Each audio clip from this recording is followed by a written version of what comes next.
बहुत समय पहले की बात है। कासगंज नामक एक सुंदर सा गांव हुआ करता था। उस गांव में एक लकड़हारा रहता था जिसका नाम रामू था। रामू बहुत ही ईमानदार और मेहनती था। वह हमेशा अपने काम से खुश रहता था। उसके पास ज्यादा पैसे नहीं थे, लेकिन वह अपनी जिंदगी से संतुष्ट था।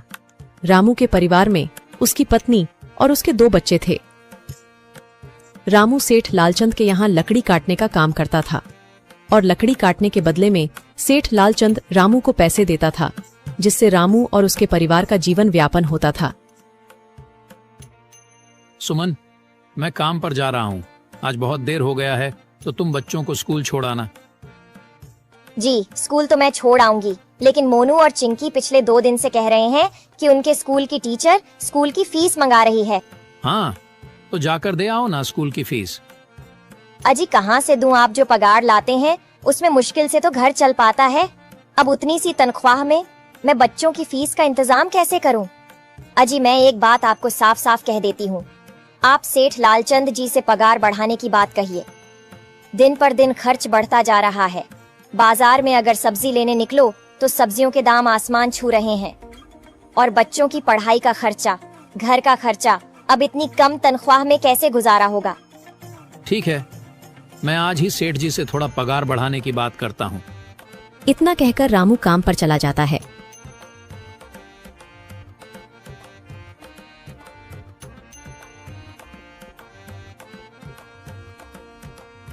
अरे भाई, आज तो पगार का दिन है।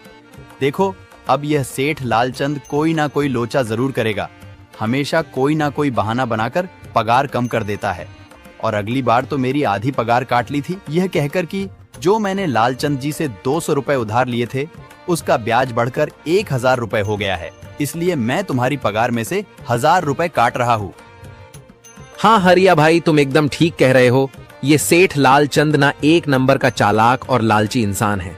एक तो दुगुना काम ले लेता है और बदले में पैसे भी पूरे नहीं देता। हाँ भाई, मेरे भी अगली बार सेठ लालचंद ने पगार काट लिए थे। मैंने बस 2 छुट्टी ली थी जब मेरी बिटिया बहुत बीमार थी, और इस लालचंद ने इस बात का फायदा उठाकर मेरी पूरी आधी पगार काट ली। हे भगवान, बस सेठ जी इस बार मेरी पूरी पगार दे दें। बच्चों के स्कूल की फीस भी भरनी है। ऐसे सभी लकड़हारे अपने काम पर लग जाते हैं। काम करने के बाद सेठ लालचंद के पास जाते हैं। सेठ जी, महीना पूरा हो गया है, हमें हमारी तनख्वाह दे दीजिए। देखो भाइयों, अभी मेरे पास तुम्हें देने के लिए पैसे नहीं है। अभी माल नहीं बिका है, सारा माल गोदाम में ही पड़ा हुआ है। कल या परसों तक तुम्हें तुम्हारी तनख्वाह मिल जाएगी। पर सेठ जी, अभी हमारे पास बिल्कुल पैसे नहीं बचे हैं। घर का भी सामान लाना है, बच्चों की फीस भरनी है। अरे मैंने कहा तो सही, 1-2 दिन और रुक जाओ, कल या परसों तक पैसे मिल जाएंगे। अभी मेरे पास पैसे नहीं है। सभी लकड़हारे निराश मन से अपने अपने घर आ जाते हैं। अजी क्या हुआ? इस बार कितना पगार मिला है? सुमन, अभी कोई पगार नहीं मिला। सेठ जी ने कहा है कि 1-2 दिन में पगार मिल जाएगा। पगार नहीं मिला? आपको तो पता है ना, बच्चों की फीस भरनी है। इनकी स्कूल टीचर ने आज साफ साफ चेतावनी दे दी है कि अगर कल फीस नहीं लाई तो बच्चों को घर पर ही बिठा लेना। अब बताओ मैं क्या करूं? मैं क्या करूं सुमन, ये सेठ जी समय पर कभी पैसे देते ही नहीं है। अब तो बस हम इंतजार के सिवा और कुछ नहीं कर सकते। 1-2 दिन की बात है, देख लेते हैं। ऐसे ही 2 दिन गुजर जाते हैं। 2 दिन बाद सेठ लालचंद सबको पगार देता है। अरे हरिया, ये ले अपनी इस महीने की पगार। सेठ जी, यह तो बस 2000 है। मैंने तो इस महीने 3000 तक का काम किया है। हाँ, काम तो किया है, लेकिन तूने 1-1 घंटे आराम भी तो किया है। ये पैसे उसी आराम के कांटे हैं। पर सेठ जी, आपने तो कहा था 8 घंटे काम के महीने में 3000 मिलेंगे, और मैंने तो 8 घंटे काम किया और 1 घंटे आराम। देख हरिया, मुझे ज्यादा हिसाब किताब ना समझा। ये 2000 रख, अगर चाहिए तो, और अगर नहीं चाहिए तो कहीं और काम ढूंढ ले। बेचारे हरिया के पास उन पैसे को लेने की सिवाय और कोई रास्ता नहीं था। हरिया चुपचाप वह पैसे रख लेता है। रामू, ये लो तुम्हारे 2500 रुपए। पर सेठ जी, 2500 क्यों? मेरे तो पूरे 3000 बनते हैं ना। मैंने तो कोई छुट्टी भी नहीं की और ना ही कोई आराम। मैंने तो अपना सारा काम समय पर किया है। हाँ, समय पर तो किया है, पर इस समय बाजार में लकड़ियों का दाम काफी सस्ता हो गया है। इस वजह से अभी तुम्हें भी पगार कम ही मिलेगी जब तक लकड़ियों का दाम नहीं बढ़ता। पर सेठ जी, बात तो 3,000 की हुई थी ना, अब 2,500 में मैं कैसे घर चलाऊंगा? बच्चों की स्कूल की फीस भी भरनी है सेठ जी। इस बार आप पूरे पैसे दे दीजिए। 2,500 ही मिलेंगे तुझे। यहाँ काम करना है तो कर, वरना कहीं और काम ढूंढ ले। बेचारे हरिया के पास उन पैसे को लेने के सिवाय और कोई रास्ता नहीं था।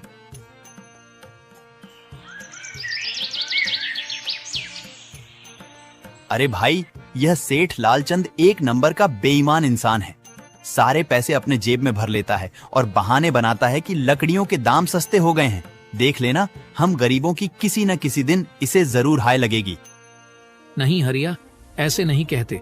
वह हमारे अन्नदाता है। आखिर उन्हीं के वजह से तो हमारा घर चल रहा है। अरे काहे का अन्नदाता? काम के पूरे पैसे तो देता नहीं है। पूरे महीने मेहनत करके भी क्या मिलते हैं? बस ये 2,000 रुपए। इसमें घर खर्च कैसे चलाएं? ऐसे तो हम कभी तरक्की नहीं कर पाएंगे। और हम कर भी क्या सकते हैं हरिया? हमें लकड़ी काटने के सिवा और कोई काम कहाँ आता है? और कोई काम खोलना भी चाहे तो उसके लिए हमारे पास इतने पैसे कहाँ हैं?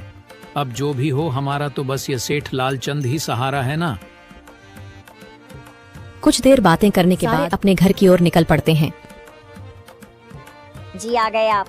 कितनी पगार मिला है? सुमन, इस बार सेठ जी ने बस 2,500 रुपए ही दिए हैं। बस 2,000? इतने में कैसे घर चलाएंगे? बच्चों की फीस में ही 1,000 रुपए निकल जाएंगे। फिर 1,500 में क्या क्या करेंगे? अब मैं क्या कहूँ सुमन, अब तुम्हें इसी में ही गुजारा करना होगा। तुम सबसे पहले बच्चों की फीस भर देना, इसके बाद बाकी का मैं देखता हूँ। अजी आप क्या देख लोगे? सेठ जी से पूरे पैसे तो मांगे नहीं गए आपसे? नहीं सुमन, मैंने सेठ जी से पैसों के लिए कहा था, पर सेठ जी ने साफ इनकार कर दिया और कहा, यह लेना है तो लो, वरना कहीं और काम ढूंढ सकते हो। मैं सोच रहा हूं कि लकड़ी काटने के बाद मैं कहीं और भी काम ढूंढ लूं। सेठ जी के यहां से काम करने के बाद मैं दूसरी जगह पर काम किया करूंगा, इससे कुछ ज्यादा आमदनी हो जाएगी। आज ही मैं सेठ जी के यहां पर काम करने के बाद और भी जगह काम ढूंढने जाऊंगा। इतना कहकर रामू काम पर निकल जाता है और जैसा कि रामू ने कहा था, वह लालचंद के यहाँ काम करने के बाद काम की तलाश में निकल जाता है। रामू पूरे गांव में काम ढूंढता है, दुकानों दुकानों पर जाकर लोगों से काम मांगता है, मगर हर जगह रामू को केवल निराशा ही हाथ लगती है। अंत में थक हार कर रामू वापस जाने लगता है। तभी वह देखता है कि अचानक बहुत सारे भैंसों का झुंड उसकी तरफ दौड़े आ रहा है। यह देखकर रामू बहुत डर जाता है। वह इधर उधर देखता है तो उसे एक गुफा दिखती है और वह गुफा में जाकर छुप जाता है। जब भैंसों का झुंड वहां से निकल जाता है तब रामू की जान में जान आती है। हे भगवान, आज तो बाल बाल बच गया मैं, वरना आज तो मैं इन भैंसों के पैरों तलों तो कुचला ही जाता। पर यह मैं कहां आ गया? रामू यह सब सोच ही रहा था कि तभी उसकी नजर गुफा में रखी एक टोकरी पर जाती है। रामू उस टोकरी के पास जाता है। ये कैसी गुफा है? ये कैसी टोकरी यहाँ पड़ी है? इसे मैं घर ले जाता हूँ, सामान रखने के काम आ जाएगी। रामू जैसे ही उस टोकरी को हाथ लगाता है, गुफा में से एक आवाज आती है, रुक जाओ, इसे छूने की कोशिश मत करो। यह आवाज सुनकर रामू एकदम पीछे हट जाता है। तभी गुफा में एक जिन्न प्रकट हो जाता है और वह रामू से कहता है, कौन हो तुम और मेरी गुफा में क्या कर रहे हो? मुझे माफ करना, आप जो भी हो। कुछ भैंसों का झुंड मेरे पीछे पड़ गया था और उनसे बचने के लिए मैं इस गुफा में आकर छिप गया और फिर मेरी नजर इस टोकरी पर गई। माफ कीजिए, मुझे लगा यहाँ कोई नहीं है तो यह टोकरी किसी की नहीं होगी, इसलिए मैंने इसे छुआ। रामू, तुम्हें डरने की जरूरत नहीं है। मैं तुम्हारे बारे में सब जानता हूँ। मेरी नजर एक बार भी जिस पर पड़ जाती है, मैं उसका इतिहास अपनी खुली आंखों से देख सकता हूँ। पर आप है कौन और आप इतने विचित्र क्यों दिखाई पड़ रहे हैं? आप अपना परिचय दीजिए। कौन है आप? मैं एक जिन हूँ और मैं कई सालों से इस गुफा की रक्षा कर रहा हूँ। यह गुफा मेरे पूर्वजों की है। इस गुफा में केवल वही इंसान घुस सकता है जिसका मन बिल्कुल पवित्र हो। अगर तुम अपवित्र होते तो तुम इस गुफा में कभी नहीं घुस पाते। तुम एक सच्चे इंसान हो, इसलिए तुम इस गुफा में घुस पाए और इस टोकरी को छू पाए। अब तुमने इस टोकरी को छुआ है तो यह टोकरी तुम्हारी हुई। नहीं, मुझे ये टोकरी नहीं चाहिए, मैं तो बस देख रहा था। डरो मत रामू, तुम ये टोकरी ले जाओ। ये कोई साधारण टोकरी नहीं है, बल्कि यह जादुई टोकरी है। जादुई टोकरी? क्या यह वही जादुई टोकरी है जिसके बारे में हमारी दादी कहानी सुनाई करती थी कि किसी गांव में एक जादुई टोकरी हुआ करती थी और वह सबकी इच्छाएं पूरी करती थी? हाँ रामू, ये वही जादुई टोकरी है। अब तुम इस टोकरी के मालिक हो। तुम इसके इस्तेमाल से अपनी स्थिति सुधार सकते हो, पर याद रखना, तुम जो भी वस्तु इस टोकरी में एक बार डालोगे वह चीज ही तुम्हें बार बार इस टोकरी में डालनी होगी। इसके अलावा तुम और दूसरी कोई चीज इस टोकरी में नहीं डाल सकते।